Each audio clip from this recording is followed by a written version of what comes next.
यो चाहिँ सिपी है केटा यो चाहिँ मोती निस्किने है सिपी झ्याम्म हो यो यहाँ चिर्नु नै यसरी यसरी चिर्ने हो क्या यस्तै त हड्डिन्न त हो त्यसरी हाल्यो यो चुपाउनु न यहाँबाट यसबाट हेर यहाँबाट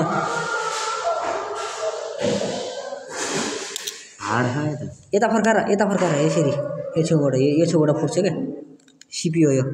हिरा निस्किन्छ क्या टक्का मोती निस्किन्छ ल हान्नु त पानी निक्लिन्छ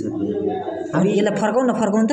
यो त च्याप्ती है हो फर्काउनु त हो हेरी यसको बिचमा चाहिँ मोती हुन्छ क्या ठुल्ठुलोमा चाहिँ यसमा चाहिँ छ कि छैन